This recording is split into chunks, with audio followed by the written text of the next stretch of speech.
Hello everyone, welcome to centurion defence academy. कैसे हो आप सभी? आई होप कि आप सभी बहुत बढ़िया होंगे और साथ ही साथ आप सभी अपनी प्रिपरेशंस भी बहुत बेहतर तरीके से कर रहे होंगे। तो चलिए फिर आज के सेशन की शुरुआत करते हैं। आज के सेशन में आप सभी को जानना क्या है, तो आज के सेशन में आप सभी जानने वाले हो गोल्ड के बारे में, डेट मीन सोना के बारे में। लेकिन हाँ, जल्दी से इस सेशन को अपने फैमिली मेंबर्स के साथ भी आप जल्दी से शेयर कर दीजिए, क्योंकि उन्हें भी ये जानना होगा। क्या जानना होगा? That is why gold price is increasing, कि आखिरकार वो कौन से कारण है जिस कारणवश जो गोल्ड का प्राइस है वो इंक्रीज हो रहा है, यानी कि गोल्ड के प्राइसेस जो है वो बढ़ रहे हैं। ये कारण सिर्फ आप ही नहीं, मैं ही नहीं, बाकी लोग भी जानना चाहते हैं। तो चलिए फिर इस कारण की शुरुआत करते हैं, लेकिन थोड़ा सा बैकग्राउंड में चलते हैं। आप सभी को पता है कि जब हम बात करते हैं कि इंटरनेशनल ग्लोबली मार्केट में अगर हम बात करें तो हम जानते हैं कि जनरली ट्रेड कैसे होता है। तो ट्रेड होता है करेंसी से, ठीक है। यानी कि हम देखते हैं कि अगर ग्लोबल मार्केट में आपको ट्रेड करना है तो आपको चाहिए करेंसी। फिर दिमाग में आएगा कि मैम अपने देश की करेंसी से हो जाएगा क्या? अपनी जो करेंसीज है वो यहाँ पे अपने देश के अंदर तो यूज करें, लेकिन ग्लोबली ये पॉसिबल नहीं है कि आपके देश की करेंसी दूसरे कंट्री एक्सेप्ट करे, क्योंकि हो सकता है उनके देश में दूसरी करेंसी चल रही हो। दैट मीन्स प्रॉब्लम क्या आ जाती है? प्रॉब्लम इस चीज को लेके आ जाती है कि एक्सचेंज कैसे करेंगे, है ना। अब एक्सचेंज के रिगार्डिंग अगर मैं बात करूं तो यहाँ पे आ जाता है क्या? तो यहाँ पे एक आंसर आता है कि मैम आपको पता है कि सबसे ज्यादा जो मैक्सिमम करेंसी यूज होती है ग्लोबल मार्केट में, जो ज्यादातर लोगों के द्वारा और नेशन के द्वारा एक्सेप्टेबल है, वो है डॉलर। मैंने कहा बिल्कुल सही, आप लोग बिल्कुल सही जा रहे हो।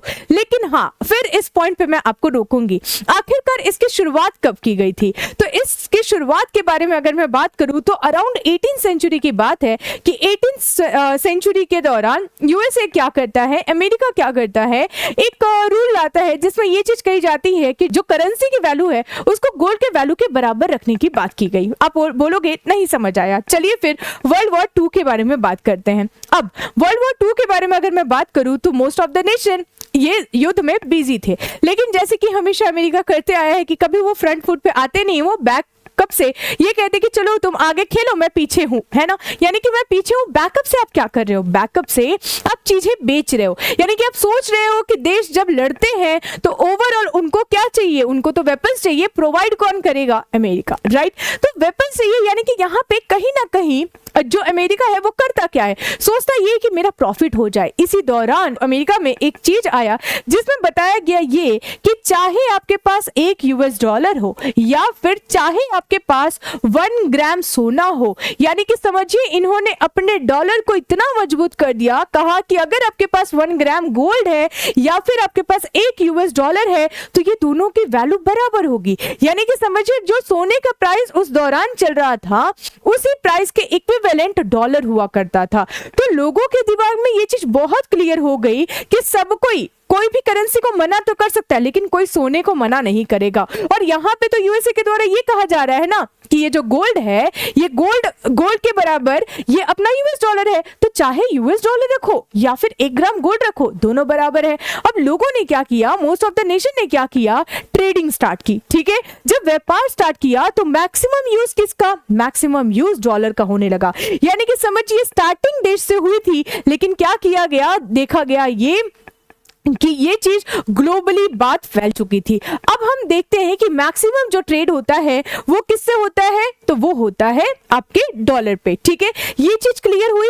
यानी कि यहाँ पे इन्होंने क्या कहा? इन्होंने कहा चाहे $1 हो चाहे 1 ग्राम सोने का सिक्का है, दोनों बराबर है, कोई दिक्कत नहीं, कुछ भी लेके आओ, पैसा और रिटर्न मिल जाएगा, ठीक है। हम मैक्सिमम अगर हम बात करें तो मैक्सिमम लोगों ने ट्रेड क्या करना स्टार्ट किया? डॉलर में, कि दोनों बराबर ही है। लेकिन इस पॉइंट पे मैं आऊंगी, लेके आऊंगी यूएसए को वापस से, लेकिन थोड़ा सा हम समझते हैं कि यहाँ पे जब ये चीज कही गई तो सिंपल सी बात है कि मोस्ट ऑफ द नेशन ने बोला कि चलो ठीक है डॉलर ही रख लेते हैं। अब डॉलर ही रख लेते हैं, डॉलर में ही ट्रेड होने वाला है। मोस्ट ऑफ द कंट्री ने बोला चलो हम रेडी हैं डॉलर में ट्रेड करने के लिए, क्योंकि हम जनरली देखते हैं कि हो सकता है कि जो इंडिया में जो करेंसी चल रही है वो बाहर के देश में नहीं चल रही है, तो हमें क्या एक मीडियम ऑफ एक्सचेंज चाहिए। तो मीडियम ऑफ एक्सचेंज तो करेंसी है, लेकिन कौन सी करेंसी यूज कर रहे हो आप? डॉलर यूज कर रहे हो। अब यहाँ पे बात आ जाती है फॉरेक्स को लेकर के। फॉरेक्स को लेकर के क्या कि हमारे पास दूसरे देश की जो मुद्राएं हैं वो कितनी है। मैंने कहा अगर आपको इंटरनेशनल लेवल पे ट्रेड करना है तो मैक्सिमम आपके पास क्या होना चाहिए? मैक्सिमम आपके पास डॉलर होना चाहिए। यानी कि अब चीजें ये हो गई कि चलो डॉलर इकट्ठा करो इकट्ठा करो इकट्ठा करो, करने लगे डॉलर इकट्ठा। अब इसमें सबसे ज्यादा अगर मैं बात करूं तो चाइना ने कहा मैं तो डॉलर इकट्ठा करके बैठा हुआ है, मुझे तो कोई चैलेंज ही नहीं कर सकता, मुझे अगर बाहर से सामान मंगाना है तो मैं यू डॉलर दिया और सामान आ गया। तो चाइना ने तो उस टाइम पे कर लिया था। लेकिन अगर मैं पूछूं कि अभी चाइना और यूएसए के बीच में कैसा रिलेशनशिप है, तो आप बोलोगे मैम ठीक नहीं है। बिल्कुल, जब ठीक नहीं है तो चाइना को ये चीज पता चल गई। अब ये जो लॉ था, यानी कि जब ये दोनों के वैल्यू को बराबर रखा गया था, ये 1971 के अप्रॉक्स इसको हटा भी दिया गया। ठीक है, ये पॉइंट भी आप सभी नोट कीजिएगा कि 1971 के दौरान इसको हटा दिया जाता है। ठीक है, निक्सन प्रेसिडेंट थे तो उनके द्वारा ही हटा दिया जाता है। ठीक है, तो इनकी आलोचना वगैरह होती है तो कोई दिक्कत नहीं है उसमें। हमें ये नोट रखना है कि ये जो मैंने चीज आपको बताई थी वो 1971 के दौरान ये वैल्यू जो की गई थी इसको हटा दिया गया। ठीक है, तो गोल्ड अपने वैल्यू पे चल रहा है और जो करेंसी है और डॉलर है वो अपने वैल्यू पे चल रहा है, लेकिन स्ट्रॉन्ग वो पहले ही बन चुका था क्योंकि इंटरनेशनली एक्सेप्टेड था। अब यहाँ ध्यान दीजिए, मैंने कहा कि अब चाइना ने भी क्या किया, चाइना ने भी पूरा भंडार वगैरह कर लिया कि चलो मेरे पास फॉरेक्स है, लेकिन दोनों के बीच में बन नहीं रही है। अब ये भी बात नहीं है कि क्या अभी $1 क्या 1 ग्राम सोने के बराबर है, बिल्कुल नहीं है। यानी कि दिमाग में ये आया कि अब तो ये चीज तो हट गई थी 1971 के दौरान। जब हट गई थी तो एक काम करते हैं, ये तो कभी भी कुछ भी कर सकते हैं। यानी कि जब दोनों के बीच में दोस्ती नहीं चल रही है तो डर तो लगेगा ना कि आगे जो पर्सन है वो कुछ गलत ना कर दे। तो यही पे पहला रीजन की उठ करके आता है चाइना का, कि चाइना क्या कर रहा है, अपने जो डॉलर्स है डॉलर को एक्सचेंज कर रहा है किसके बदले, तो सोने के बदले। यानी कि जो उनके पास डॉलर पड़ा हुआ है उन्होंने कहा वैसे भी हमारी नहीं पट रही है, तो पता चले कि ऐसा हो जाए कि ये डॉलर बंद ही कर दे तो मैं तो नुकसान में चला जाऊंगा, तो बेटर है कि मैं ये डॉलर को दे दूं और बदले में क्या ले लूं, बदले में सोना ले लूं। यानी कि अब क्या हुआ, एक नेशन ने पर्टिकुलर डिमांड कर दिया कि लाइए भैया सोना लाइए, सोना लाइए। तो समझो कि एक पर्सन डिमांड करे, एक इंडिविजुअल मार्केट में डिमांड बढ़ना और एक नेशन के द्वारा डिमांड बढ़ने पे बहुत बड़ा इंपैक्ट पड़ता है।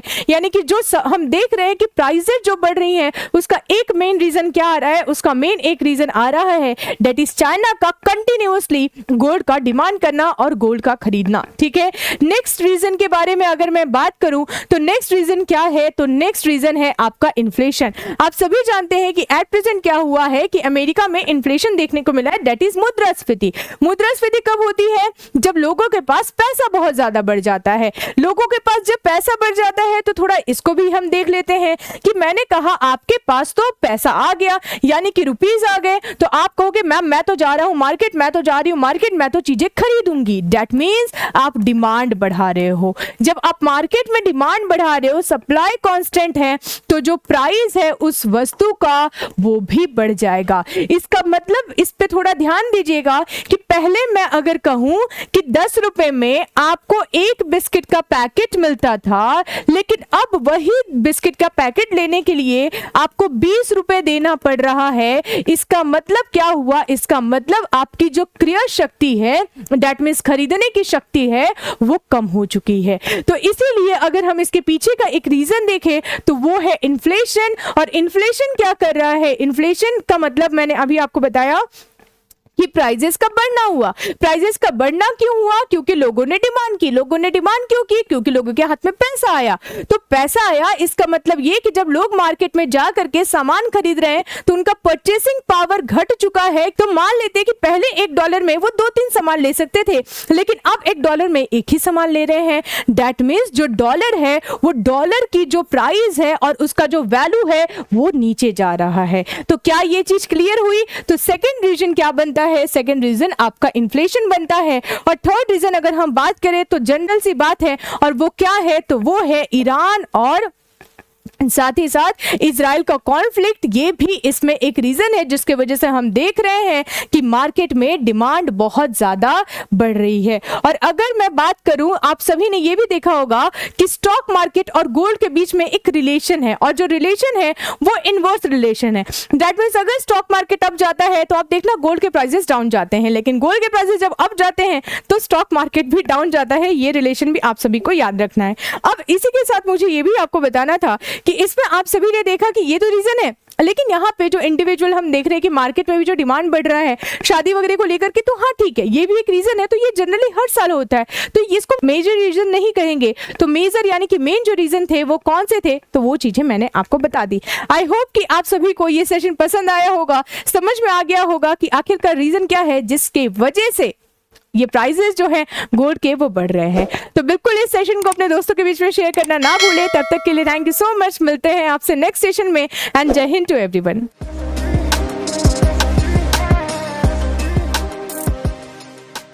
डियर एस्पिरेंट्स, क्या आप भी एनडीए 2024 एंड 2025 एग्जामिनेशन को क्रैक करना चाहते हैं अपने पहले प्रयास में? तो आज ही इनरोल करें सेंचुरियन डिफेंस एकेडमी के रिटन प्लस एसएसबी कोर्स में, जो आपको देने वाला है regular classes, free study material, trained faculties, experts of the SSB panel, free SSB coaching, India's largest GTO ground के साथ में doubt clearing sessions, weekly mock test, rigorous practice. ये एक ऐसा संस्थान है जहां हम आपको A to Z प्रिपरेशन कराते हैं और आपको नेशनल डिफेंस एकेडमी की कड़ी तैयारी कराते हैं। प्राउडली ऑल इंडिया रैंक 1, 2, 3, 4 जैसे रैंक्स देने वाली सेंचुरियन डिफेंस एकेडमी आपको वेलकम करती है to join our upcoming courses for your NDA exam preparation. Please call on 97959 77776 for more information. Thank you, Namaskar and Jai Hind.